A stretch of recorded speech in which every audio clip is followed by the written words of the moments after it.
1월과 2월 2달 동안은 우리의 소망교회의 비전에 대해서 함께 말씀을 나누었습니다. 오늘이 마지막 시간인데요. 우리의 소망교회는 분명한 비전이 있습니다. 우리 교회가 어떤 교회냐라고 얘기할 때 우리 교회는 이런 교회입니다 라고 여러분이 자신 있게 말할 수 있어야 됩니다. 우리 교회는 어떤 교회입니까? 우리 같이 한번 읽어볼까요? 시작. 예, 소망교회는 영과 진리로 하나님을 예배하고 하나님 아버지의 마음으로 영혼을 구원하며 예수님을 닮기 위하여 훈련받기를 힘쓰고 성령님의 은사를 따라 교회와 세상을 섬기며 하나님 안에서 한 가족을 이루어 하나님 나라를 넓혀가는 것을 목적으로 한다. 아멘. 우리의 소망교회는 이런 교회입니다. 우리의 소망교회의 비전은 예배, 전도, 교육, 봉사, 그리고 교제, 이 5가지에 힘쓰는 교회입니다. 이 5가지를 힘써서 하나님 나라를 넓혀가는 부흥을 이루어가는 것이 우리 교회의 목표라는 것입니다. 부흥이라는 것은 한꺼번에 많은 사람들이 예수님을 믿고 돌아오는 그런 폭발적인 부흥도 있고 또 47절에서 말하고 있듯이 날마다 믿는 자들이 더하여져가는 점진적인 부흥, 지속적인 부흥도 있습니다. 물론 폭발적인 부흥도 필요하고 중요합니다. 하지만 오늘날에는 점진적인 부흥, 지속적인 부흥이 더 필요한 시대다라고 말할 수 있습니다. 우리의 소망교회가 계속해서 믿는 자들이 더하여지기 위해서는 어떻게 되어야 될까? 부흥의 비결에 대해서, 부흥의 요인에 대해서 지난주에 함께 살펴보았습니다.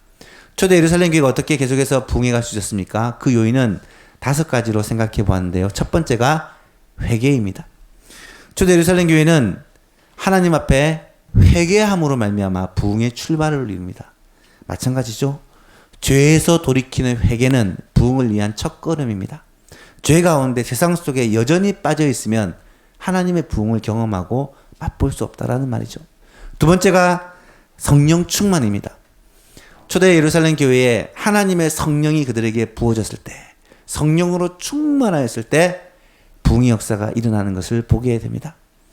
부흥은 우리가 계획하고 준비해서 만들어내는 것이 아니라 하나님이 주시는 선물입니다. 그렇다면 성령 충만을 위해서 기도하고 성령의 다스림과 인도함을 받는 것이 부흥의 비결이라는 것입니다. 세 번째는 하나님의 말씀입니다. 항상 부흥의 현장에는 하나님의 말씀의 선포가 있었습니다. 하나님의 진리의 말씀, 가감없는 하나님의 말씀이 이 강단을 통해 선포되어지고 또 여러분이 말씀에 날마다 읽고 묵상하며 말씀을 가까이 할 때 부흥이 일어난다는 거죠. 네 번째는 기도 응답입니다. 교회가 함께 같은 제목을 가지고 간절히 기도하고 그 기도를 하나님이 응답하심으로 부흥이 일어났다는 거예요. 하나님은 하나님의 뜻과 계획을 이루어갈 때 항상 우리에게 기도하게 하시고 그 기도를 응답하게 하심으로 말미암아 하나님의 뜻을 이루어갑니다. 사실은 하나님이 다 하시는 일이죠. 하지만 우리가 기도하고 기도한 것을 받게 하심으로 우리와 함께 일하시는, 동력하시는 것이 하나님이 기뻐하시는 방법이라는 거예요. 마지막 5번째는 행복한 교회 생활입니다. 초대 예루살렘 교회가 계속해서 부흥할 수 있었던 이유가 뭐냐? 성도들이 행복한 교회 생활을 했기 때문이죠. 오늘은 이 마지막 5번째, 행복한 교회 생활이라는 주제로 하나님의 말씀을 나눠보기로 하는데요. 특별히 에베소서 2장의 말씀을 가지고 행복한 교회 생활의 비결에 대해서 함께 생각해 보고자 합니다. 먼저 2장 19절 말씀을 같이 한번 읽어보았으면 좋겠습니다. 19절 같이 읽읍시다. 시작. 그러므로 이제부터 너희는 의인도 아니요 나그네도 아니요 오직 성도들과 동일한 시민이요 하나님의 권속이라. 아멘. 참 많은 중요한 메시지가 이 가운데 있습니다. 그러므로라는 접속사는 원인과 결과를 연결시키는 접속사죠. 앞에 있는 원인이 나타나고 그 결과로 뒤의 내용이 나타나는 경우입니다. 오늘 19절에 나타난 이 내용은 앞에 어떤 원인이 있었기 때문에 나타난 결과라는 거예요. 그 원인이 무엇인가? 그 앞에 내용을 읽어봐야 되는데 제가 요약해서 설명을 해드리면 그 앞에 어떤 내용이 있냐면 하나님과 원수가 되었던 우리가 예수 그리스도의 십자가 구속 사건으로 말미암아 하나님과의 관계가 회복되었다라고 말해요. 그리고 또 하나님께로부터 멀리 떨어져 있던 너희가, 여기서 너희라는 것은 이방인을 가리키는 표현이고요. 우리라는 것은 유대인을 가리키는 표현이에요. 바울이 에베소 교회 성도들에게 보내는 편지잖아요. 너희들 하나님을 알지도 못하고 섬기지도 않았던 이방인들인 너희가 예수 그리스도의 그 보혈의 공로로 말미암아 이제는 하나님의 자녀가 되었고 하나님과 가까운 관계가 되었다라는 거예요.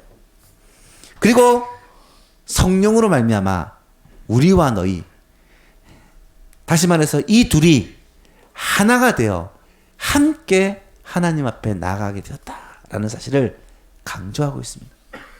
그렇습니다. 모든 사람은 사실 하나님으로부터 떠나 하나님의 원수로 살아갑니다. 예수 그리스도를 믿고 우리의 마음의 중심에 모시고 우리의 삶의 주인으로 삼기 전까지는 내 뜻과 내 욕심과 내 생각대로 살아가게 되죠. 그런데 하나님을 알지도 못하고 하나님을 섬기지도 않았던 우리가 지금 이렇게 예수님을 믿고 하나님의 자녀가 되고 하나님의 백성으로 살아간 것은 전적인 하나님의 은혜라는 것입니다. 에베소 교회 성도들이 예수님에 대해서 어떻게 알 수 있었겠습니까? 그들은 하나님을 전혀 알지 못하는 그런 이방인들이었습니다. 오늘 우리도 똑같지 않습니까? 하나님께서 전적인 은혜로 말미암아 오늘 우리들에게 이 복된 소식 복음을 들려주셨고 그 복음을 믿게 하여 주셨고 예수 그리스도를 믿음으로 말미암아 하나님의 자녀가 되는 권세를 주셨다. 이것이 하나님이 우리에게 베풀어 주신 은혜라는 거예요. 그러므로 이제부터 너희는, 이 말은 그러므로 이제부터 너희는, 여기서 이 너희는 에베소 교회 성도들을 말하는 것이지만 동시에 에베소 교회 성도들과 또 하나님과 원수되었던 관계에서 하나님과 화평한 관계로 회복된 우리들, 바로 바울을 포함한 유대인 성도들, 그리고 에베소에 있는 이방인 성도들을 다 포함한 하나님의 교회를 가리키는 표현이 바로 그러므로 이제부터 너희는 이라는 표현이에요. 여러분, 하나님의 교회, 예수님을 믿음으로 말미암아 하나님의 자녀가 된 하나님의 그 교회, 영적인 가족, 이 성령으로 말미암아 한 가족된 이 공동체가 곧 너희라는 것이고요. 이 공동체의 교회는 엄청난 복과 특권을 누린다라는 것을 오늘 19절에서는 말씀하고 있습니다. 여러분, 그렇다면 삼위 하나님의 부르심을 받아 함께 교회가 된 우리가 누리는 특권이 어떤 것이냐? 19절에 보니까 세 가지를 말해요. 그러므로 이제부터 너희는 외인도 아니고 나그네도 아니다. 오직 성도들과 동일한 시민이다. 그리고 하나님의 권속이다. 여러분, 이것이 얼마나 놀라운 복인지 모릅니다. 첫 번째로 우리는 외인도 아니고 나그네도 아닙니다. 외인이라는 말은 외국인이라는 말이고요. 나그네라는 말은 시민권을 가지지 않은 체류하는 외부 사람, 이것도 외국인을 가르치는 표현이에요. 여러분, 혹시 외국에 가서 나그네가 되어 보신 경험이 있으십니까? 저도 많은 나라를 가보지 못했지만 외국에 몇 번 나가본 적이 있는데요. 외국에 가면 불편합니다. 뭐가 불편해요? 말이 안 통해서 불편하죠. 물론 언어적인 불편도 있지만 문화적인 차이도 있지만 외국에 나간다는 것 자체가 불편해요. 여러분, 외국에는요, 들어갈 때부터 쉽지 않습니다. 허락을 받아야 돼요. 비자를 받아야 돼요. 아무나 들어갈 수 있는 게 아닙니다. 또 가더라도 시기를 정해주고 언제까지는 나와라 라고 정해줍니다. 외국에 가면 제일 기분이 묘한 것이 입국 심사 때부터예요. 공항을 빠져나가기 위해서 입국 심사대에 들어가면 자기 나라 사람들은 그냥 다른 줄로 줄줄줄 나가는데 왜 외국인은 그렇게 꼼꼼하게 검사를 하는지 하나하나 검사하고 대조해보고 요즘에는 뭐 눈도 싹 맞춰갖고 눈알도 체크하고 그러면서 까다로운 심사를 합니다. 여러분 아시죠? 우리나라가 코로나에 많이 감염되었다고 많은 나라에서는 우리나라 사람들이 들어가지 못하도록 그렇게 막는다고 해요. 아마 외국에 나가다가 빠꾸장에 돌아올 가능성도 많습니다. 여러분, 왜 다른 나라에 가는 것이 이렇게 복잡하고 어려울까? 이유는 간단합니다. 외국인이기 때문에. 자기 나라 백성에 대해서는 얼마든지 환영하지만 외국인에 대해서는 배타적이고 주의를 할 수밖에 없다는 것을 우리는 잘 알고 있죠. 여러분, 하나님의 나라에서도 똑같습니다. 전에는 우리가 하나님 나라의 백성이 아니었어요. 하나님 나라에서는 외국인이었어요. 예수 그리스도가 오심으로 말미암아 시작된 그 하나님의 나라에서 우리는 상관없는 사람이었어요. 그런데 예수 그리스도께서 우리를 위하여 십자가에 피 흘리시고 죽으시고 부활하심으로 말미암아 누구든지 예수를 믿는 자는 하나님 나라의 백성이 되었다는 거예요. 여러분, 이것이 얼마나 놀라운 복인지 알 수가 없습니다. 예수님께서 우리를 위하여 죽으시고 우리를 위하여 부활하심으로 말미암아 유대인과 이방인, 먼저 믿는 자와 나중에 믿는 자 사이에 있는 담과 차별과 장애물 다 무너지고 예수 안에서 모두가 하나님의 백성이 되게 되었다는 말입니다. 그래서 오늘 본문에서는 우리가 성도들과 동일한 시민이다라고 말하는 거예요. 여러분, 성도들과 동일한 시민이다라는 말은 무슨 말일까요? 시민이라고 사용된 단어는 이 바울 사도가 쓸 때 로마 시민권을 염두에 두고 쓴 표현입니다. 여러분, 당시 로마 시민이라는 것은 얼마나 큰 특권이었는지 몰라요. 바울 사도가 로마 시민권을 가지고 있었다는 것을 알고 계십니까? 바울 사도는요, 길리기아 다소에서 태어났는데 태어나면서부터 로마 시민으로 태어났어요. 여러분, 그것이 얼마나 큰 대단한 특권인지 알 수 없어요. 예를 들면 사도행전 22장에 보면 이 바울이 유대인에게 잡혀서 죽게 되었을 때 천부장이 이 바울을 건져냅니다. 그리고 천부장이 이 바울을 신문하는 가운데 바울이 로마 시민권자라는 사실을 알게 돼요. 27절 이하를 보니까 이렇게 기록이 되어 있어요. 천부장이 와서 바울에게 말하되 내가 로마 시민이냐? 내게 말하라. 이르되 그러하다. 천부장이 대답하되 나는 돈을 많이 들여서 이 시민권을 샀노라. 여러분, 천부장은요, 로마 시민 되기 위해서 엄청난 전 재산을 쏟아부어서 로마 시민권을 받았다는 거예요. 그런데 바울은 말하되 나는 나면서부터 놀아. 여러분, 돈 많이 주고 로마 시민권을 산 사람이 더 대단할까요? 태어나면서 로마 시민인 사람이 더 대단한가요? 나면서부터 로마 시민인 사람이 정통성이 더 있잖아요.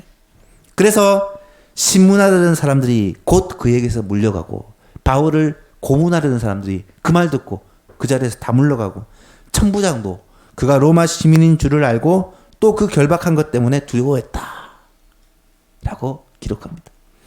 여러분, 바울은요, 로마 시민권자였기 때문에 몇 번이나 목숨을 건져요.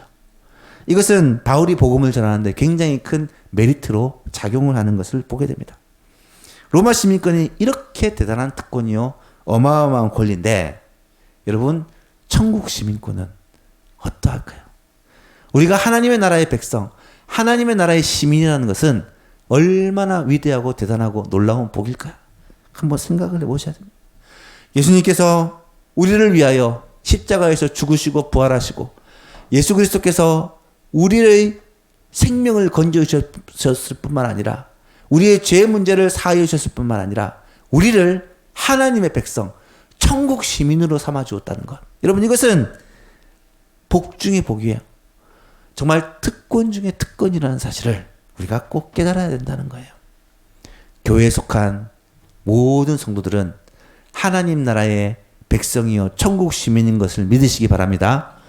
이것이 우리의 특권이라는 거예요. 세 번째는 우리는 하나님의 권속이라고 말해요.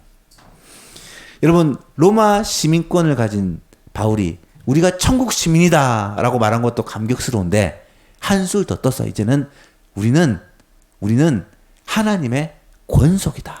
권속이란 말은 오이코이라는 단어인데 오이코스, 집, 가정의 복수형이에요. 우리는 하나님의 가족이라는 말이에요. 가족이라는 말. 우리가 하나님의 가족이래요. 예수 그리스도를 믿음으로 말미암아 하나된 교회, 이 교회 공동체를 가리켜 우리는 전부 다 하나님의 한 가족이다라고 말하고 있다는 거예요. 요한복음 1장 12절에 보면 영접하는 자, 곧 그 이름, 예수 그리스도의 이름을 믿는 자들에게는 하나님의 자녀가 되는 권세를 주셨다. 여러분 예수님을 믿으십니까? 여러분 모두가 하나님의 자녀예요. 우리가 다 하나님의 자녀라면 우리 예수만교회 성도들은 다 한 가족이라는 말입니다. 하나님 안에서 한 가족이라는 말이에요. 여러분 우리는 천국 시민일 뿐만 아니라 하나님의 가족이라는 것, 이것이 얼마나 대단한 복인지 알 수가 없어요. 하나님의 권속이라는 말을 다르게 표현하면 하나님의 집인 교회의 가족이다라고 표현할 수 있습니다. 여러분 교회라는 것은 항상 건물이 아니라 사람들의 모임이에요. 공동체예요. 우리 예수만 교회는 예수만 교회 이 건물이 아니라 우리 예수만 교회 성도들입니다. 우리가 교회입니다. 이 예수만 교회는요 뭐라고요? 하나님의 가족이라고. 가족. 하나님의 가족. 우리는 하나님 안에서 한 가족이라는 사실입니다. 예수만 교회에 속한 모든 성도들은 교회라는 이 집에 살고 있는 가족이요. 같이 밥을 먹고 같이 교제하는 식구라는 거예요.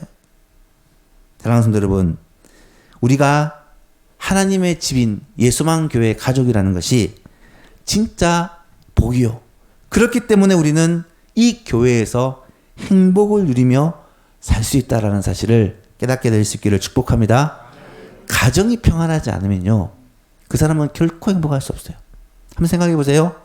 밖에서는 실력이 있는 사람으로, 능력 있는 사람으로, 모든 일을 잘 처리한 사람으로 인정받지만 집에 가니까 아내와 자녀들로부터 사랑받고 인정받지 못해요. 그 사람이 과연 행복할까? 그렇지 않습니다. 가정에서 평안하지 않냐고, 가정에서 행복하지 않으면 어디를 가도 행복과 평안을 맛볼 수 없어요. 사랑하는 성도 여러분, 우리 예소망 교회 영적인 이 가정 안에서 참된 행복과 참된 평안을 맛보고 누리게 되기를 주님의 이름으로 축복합니다. 이게 진짜 복이라는 거예요. 가족관계라는 것은 어떻습니까? 한번 맺어지면 끊어지지 않습니다. 여러분, 부모님을 잘못 만났다, 부모님을 갈아치울 수 있습니까? 자녀를 잘못 만난 것 같아, 자녀들을 바꿀 수 있습니까? 가족은 그런 게 아니에요. 뭐 요즘에는 가족을 바꾸기도 합니다만은 정상적인 방법은 아니죠. 여러분, 가족은 한번 맺어지면 죽을 때까지 영원토록 가는 거예요. 어떤 교회가 좋은 교회일까요? 여러분, 좋은 교회라고 생각하면 어떤 교회가 제일 먼저 떠오릅니까?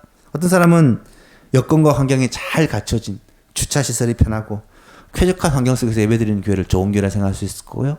어떤 사람들은 자녀 교육이 참 잘 되어 있어서, 시스템이 참 잘 되어 있어서 그렇게 믿고 맡길 수 있는 교회가 좋은 교회라고 생각할 거고요.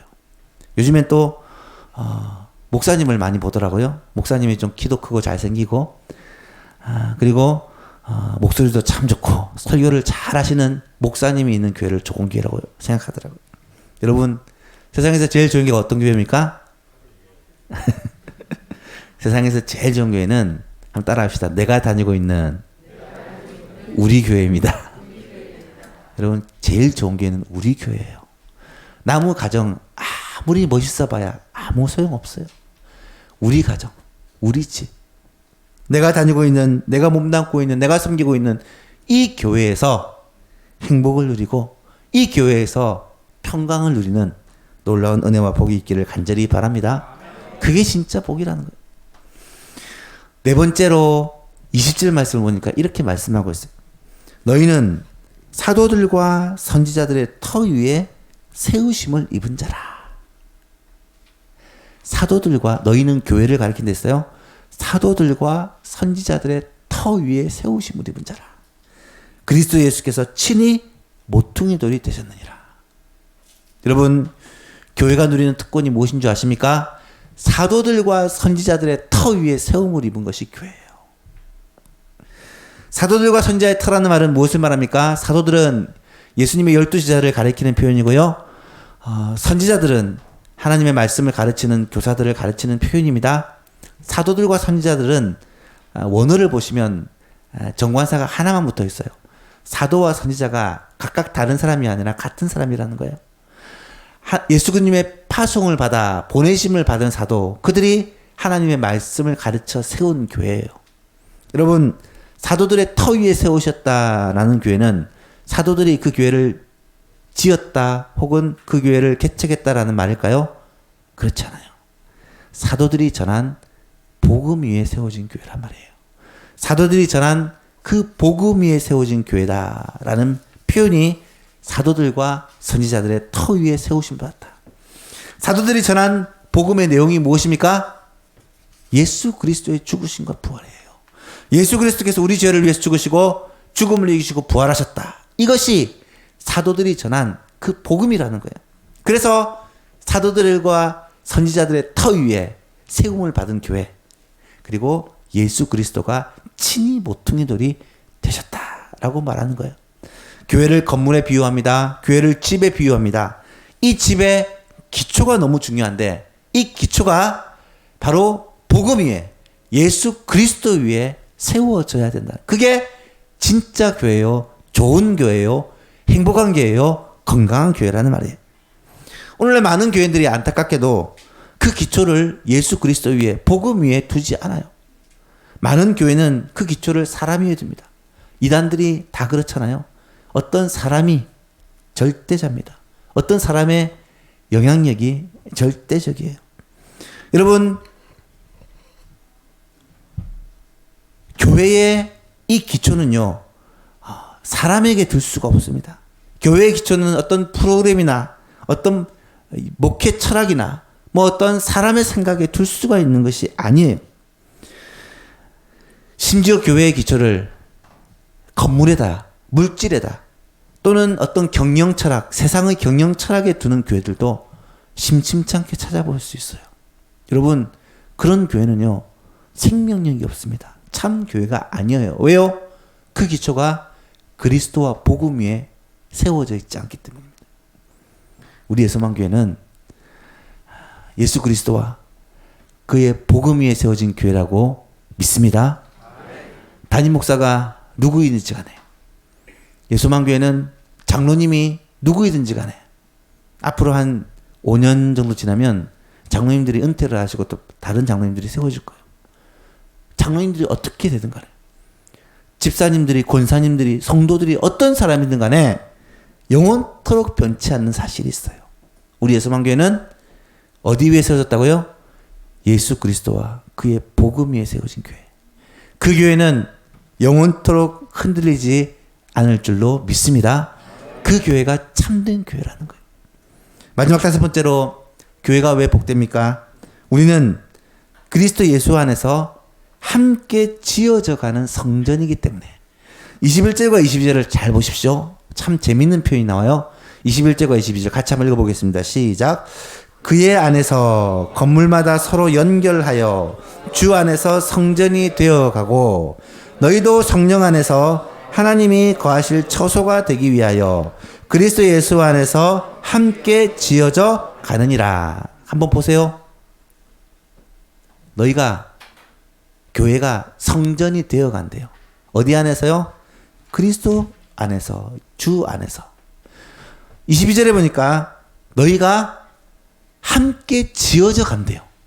함께 지어져 간대요. 어디 안에서? 성령 안에서 하나님이 거하실 처소가 되기 위해 함께 지어져 간대요. 여러분, 예수 그리스도 안에서, 성령 안에서 하나님이 거하시는 삼위 하나님의 역사를 분명히 얘기하고 있고요. 지어져 간다, 세워져 간다라는 것은 뭘 말합니까?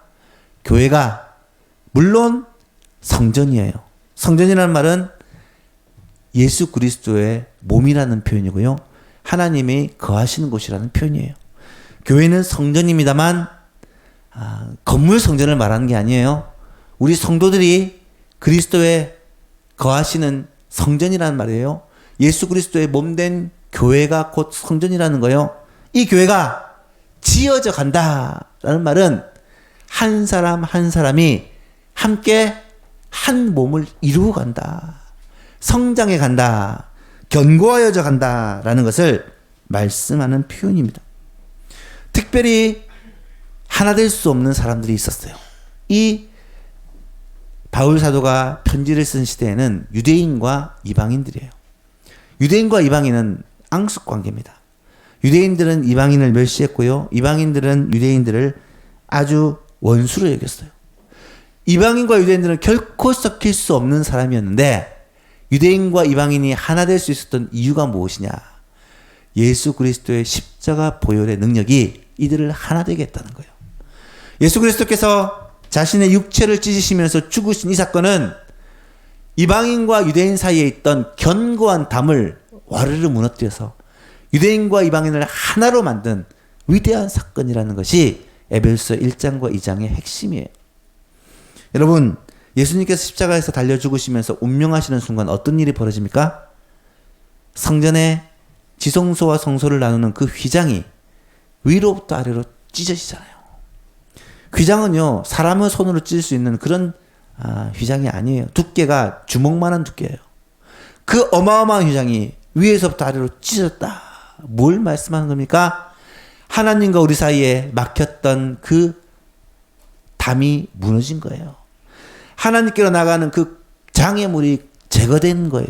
누구나 하나님 앞에 나아가 하나님을 만나고 예배할 수 있는 그 길이 열린 거예요.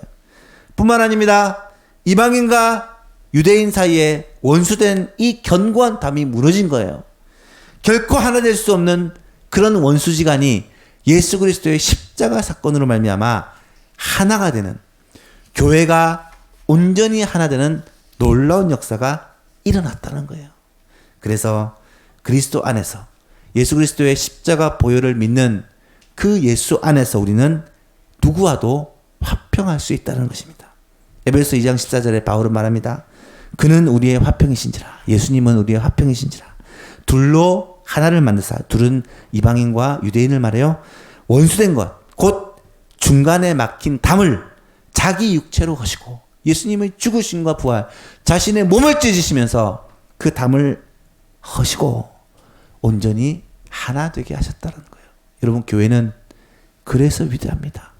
세상의 단체와 세상의 어떤 모임과 다른 이유가 교회는 예수 그리스도의 보혈의 능력으로 하나 되기 때문에, 온전히 하나 되기 때문에, 원수라도 나와 뜻이 맞지 않고 성격이 맞지 않고 나와 생각이 다른 사람이라도, 인종이 다르고 언어가 다르고 문화가 다른 사람이랄지라도, 사상이 다르고 생각이 다른 사람일지라도, 삶의 방식이 다르고 가치관이 다른 사람이랄지라도 그리스도 안에서, 복음 안에서 하나 될 수 있는 것이 교회의 능력이라는 거예요. 그것이 교회라는 것입니다. 사랑하는 성도 여러분, 우리 예수만교회는 예수 그리스도 안에서 한 몸 된 한 가족임을 믿으시기 바랍니다. 이것이 교회의 능력이라는 거예요. 그렇다면 마지막으로 이런 행복한 교회 생활을 하기 위해서 우리가 꼭 가져야 될 마음 자세, 생각이 무엇인가라는 것을 말씀드리고 마치고자 합니다. 세 가지를 말씀드리겠어요. 첫 번째는 교회는 부담스러운 곳이 아니라 좋은 곳입니다. 한번 따라해 볼까요? 시작. 교회는 부담스러운 곳이 아니라 좋은 것입니다. 제가 신학교 다닐 때 신학생들이 늘 장난처럼 하는 말이 있었어요. 주일은 주의 날이 아니라 죽일 날이다. 들어보셨어요? 주일 너무 힘든 거예요. 새벽부터 가서 새벽 기도가 있었으니까 새벽부터 가서 1부 예배, 2부 예배, 3부 예배, 오후 예배, 그리고 그 사이에 중고등부, 청년회, 그렇게 하루 종일 하다 보면 저녁이 되면 파김치가 되는 거예요. 녹초가 되는 거예요. 다음 월요일부터 공부를 하고 세상에 나가 일을 해야 되는데 완전히 몸이 녹다운이 되는 거예요. 사역자만 그런 게 아니라 성도들도 그렇더라고요. 새벽부터 와서 교회에서 식당에서 일하고 찬양 연습하시고 또 구역 모임하고 또 예배 드리고 나중에 찬양 연습까지 마치고 나면 몸이 녹초가 되는 거예요. 너무 힘든 거예요. 여러분, 교회가 부담스럽고 힘든 곳인가요? 그렇지 않습니다. 교회는 가장 좋고 행복한 곳입니다. 한번 따라해 볼까요? 교회만큼 좋은 곳이 없습니다. 잘 생각해 보세요. 교회처럼 좋은 곳이 없어요. 예수님이요, 12살이 되셨을 때 성전에 올라가셨어요. 그전에는 성인이 아니기 때문에 성전에 갈 수 없어요. 근데 12살이 되었을 때 성전에 갑니다. 그곳에서 성인식을 하고요. 거기서 랍비로부터 성경을 배우는 시간을 가져요. 예수님이 그렇게 하고 계실 때 예수님의 어머니 아버지, 육신의 어머니 아버지였던 마리아와 요셉은 이제 집으로 돌아가요. 나사렛으로. 그런데 가다 보니까 예수님이 안 보이신 거예요. 예수가 보이지 않는다. 찾다가 다시 예루살렘까지 하룻길을 걸어서 올라왔습니다. 예수님이 어디에 있습니까? 성전에서 학자들이랑 랍비들이랑 묻기도 하고 답도 하시면서 그렇게 말씀을 가지고 토론하고 있는 거예요. 깜짝 놀라가지고 와, 예수야 왜 여기 있느냐 그랬더니 예수님이 뭐라고 대답합니까? 누가복음 2장 49절에 예수께서 이르시되 어찌하여 나를 찾으셨나이까? 내가 내 아버지 집에 있어야 될 줄을 알지 못하셨나이까 하시니. 사랑하는 예수 만나신 여러분, 교회가 우리의 아버지 집임을 기억하시기를 축복합니다. 교회는요, 아버지 집이에요. 어머니 집입니다. 교회는 하나님 아버지를 만나는 곳이에요. 주 안에서 한 가족된 성도들을 만나는 곳입니다. 교회는 일주일 동안 세상 가운데 살면서 찌든 내 영혼과 내 마음의 때를 벗기고 하나님 앞에 새 힘을 얻고 힘과 능력을 공급받고 세상을 향하여 전투할 그런 무기를 장전하는 곳이에요. 교회는 가장 행복한 곳이요, 가장 복된 곳입니다. 두 번째로 왜 교회가 좋은 곳인 줄 아십니까? 성도들을 만나는 것이 최고의 즐거움입니다. 성도들을 만나는 것이 최고의 즐거움이에요. 여러분 한번 생각해 보세요. 이제 내일부터 세상에 나가서 누구를 만나야 됩니까? 가족들을 만나게 되고요. 또 직장에 가면 직장 동료들을 만나게 됩니다. 상사와 또 부하 직원들을 만나야 되죠. 사업하시는 분들은 또 거래처를 만나야 되고요. 식당 하시는 분들은 손님들을 만나야 되고요. 보험하시는 분들은 고객들을 만나야 돼요. 여러분, 그들을 만나면 기분이 좋고 아주 행복합니까? 그러면 좋겠지만 현실이 그렇지 않잖아요. 이해관계. 사람들을 만나면 이런저런 이유로 머리를 써야 되고 골치 아프고 힘들어요.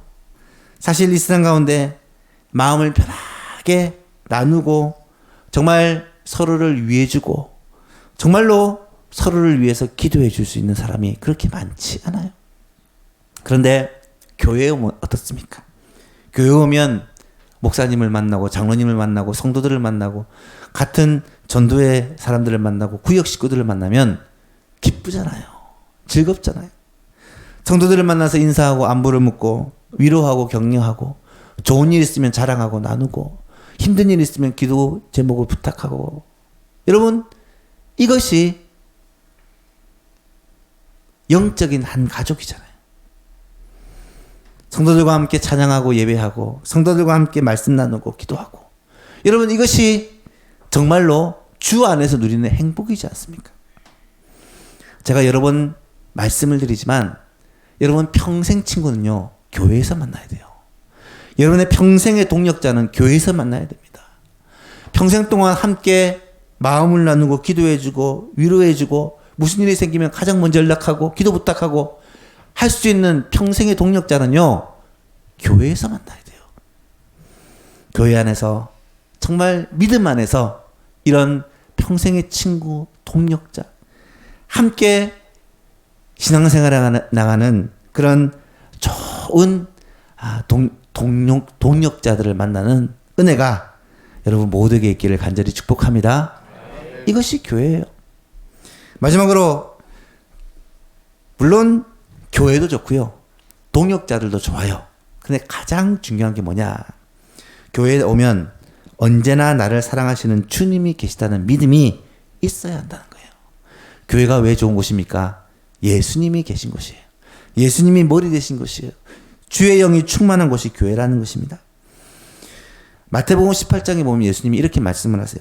진실로 너희에게 이르노니 무엇이든지 너희가 땅에서 매면 하늘에서도 매일 것이요 무엇인지 땅에서 풀면 하늘에서도 풀리라.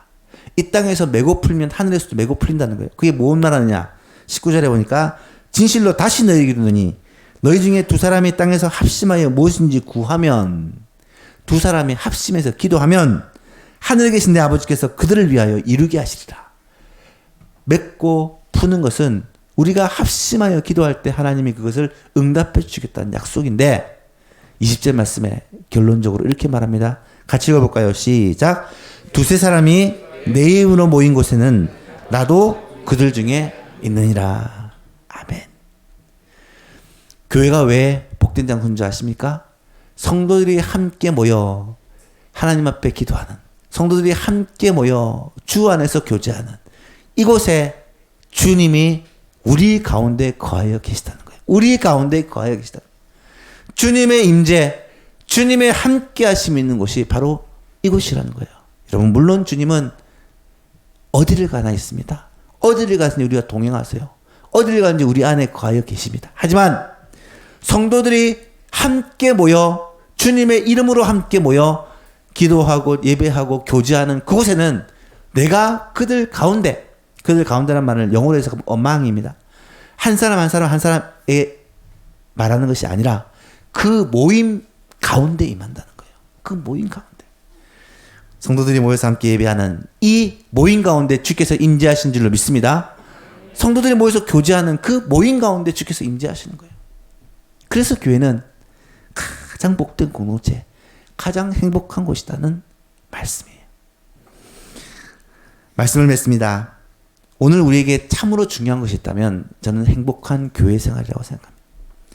교회 생활이 행복하지 않으면요, 여러분 가정생활도 행복할 수 없고요, 직장생활도 행복할 수 없고요, 신앙생활, 사회생활, 우리의 삶이 행복할 수가 없어요. 교회 생활이 행복하면 우리의 가정도 살아나고 우리의 직장도 살아나고 우리의 신앙생활도 살아나게 될 줄로 믿습니다. 교회에서 행복한 신앙생활을 하는 것은 너무너무 중요한데, 그러기 위해서는 우리가 뭘 해야 되느냐? 교회가 예수 그리스도가 계시는 곳이기 때문에 정말로 행복한 곳이다. 사랑하는 영적인 가족, 평생 동역자들이 계신 곳이기 때문에 가장 행복한 것이다. 그리고 교회는 예수 그리스도의 몸된 교회이기 때문에 가장 좋은 곳이다 라는 사실을 늘 기억하고 우리의 삶을 교회 중심으로, 교회 안에서, 교회를 통해서 그렇게 살아가고 누려가는 모든 성도님 될 수 있기를 주님의 이름으로 축복합니다.